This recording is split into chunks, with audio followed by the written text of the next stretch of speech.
Emerging from the mists to take the survival strategy genre by storm, much like the Viking warriors it draws inspiration from, Valheim manages to spin a formula we've all seen plenty of times into something more like uncharted territory, even in early access. Whether I'm sailing the shimmering seas on my sturdy ship or delving deep into dim barrows in search of treasure, the challenging combat, endearing art style, and moody soundtrack create a delightful and thrilling world to inhabit. It's guilty of becoming a bit grindy, especially later on, but the rewarding exploration and memorable encounters with its various dangers help give all that busy work meaning.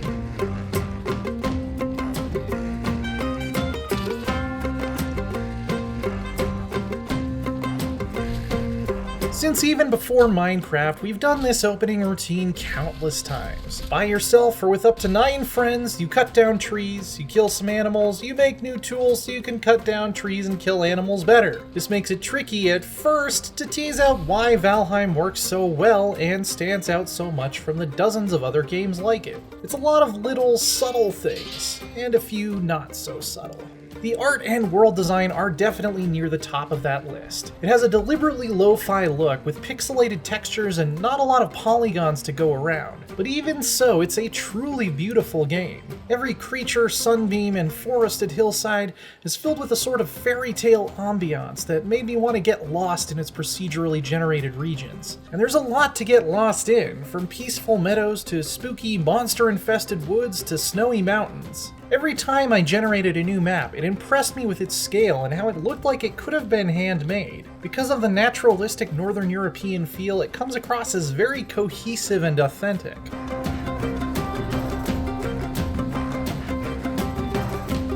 The first time Valheim really made me go wow, though, was when, after about 15 hours of preparing, I set sail on my own hand-built ship. Like a proper Viking, your main method of long-distance travel will be taking to the seas and riverways. Realistic waves can bounce you up and down, and the ever-changing direction of the wind is a constant consideration that may encourage you to go out of your way and discover something new rather than simply sail in a straight line. It feels like a whole new world opens up, and then it tries to eat you.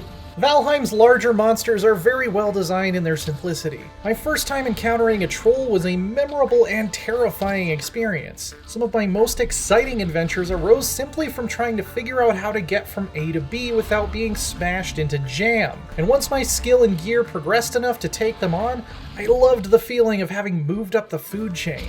It's an ecosystem that generates campfire-worthy stories with a small number of simple ingredients. Some are better than others, of course. The nearly ubiquitous gray dwarves of the Black Forest are an unchallenging annoyance, like flies you have to constantly swat away. I would have liked to snap my fingers and see maybe half of them deleted from existence. On the other end of that spectrum are the satisfying, hectic, dramatic boss fights that drive Valheim's progression. These really demonstrate the strengths of its combat. There are 5 in this early access version out of a planned 9, and I've taken on 4 of them in the 40+ hours I've played so far. Not only do they serve as a climactic capstone to each area and tier of technology, they're really enjoyable and rewardingly difficult to defeat. Each is a major step up in challenge from the last, and the 3rd and 4th bosses feel almost absurd to take on solo. Definitely plan to bring some backup and you'll have a much better time.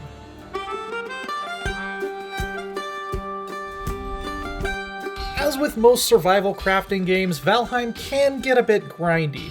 Sometimes extremely grindy, in fact. Harvesting enough ore or metal scraps to get a new set of gear can take literally real-world days. Some later areas require certain consumables, like poison resistance or frost resistance mead, to even survive in them, meaning you'll have to do a lot of collecting and gathering every time you want to visit. This cuts both ways because it serves to make them feel more thrilling and dangerous, but also adds a layer of ticking clock anxiety as you watch your mead supply dwindle and a lot of repetitive prep work to your exploration. Not being able to access a new area because I needed to get stronger to beat up a troll is cool. Not being able to access a new area because I'm waiting on my bees to make more honey? Not so much. Work faster, you stupid bees!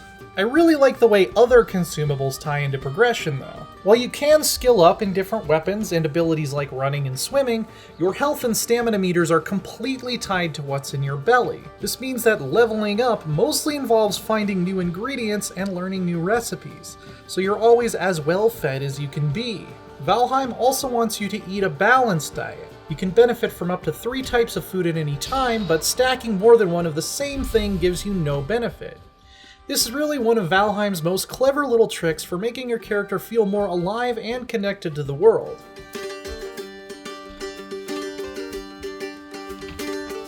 Whether I'm fighting for my life, plundering forgotten barrows, or just enjoying watching the sun play across the water in a calm moment of respite, Valheim has created a world I'm consistently joyful to live in and discover more of. It's definitely a traditional survival game at heart, which means the further in you get, the more you have to put up with some tedious grinding before you can get back to the good parts. But those good parts are very good, especially when you get to take to the seas or test your skill against its imposing bosses. And the simple but exceptional art and music create a strong sense of place in which to do it all. Grab some mead and come join me by the fire. I don't think you'll be disappointed. For more, check out our collection of tips and tricks to get you started in Valheim. And for everything else, stick with IGN.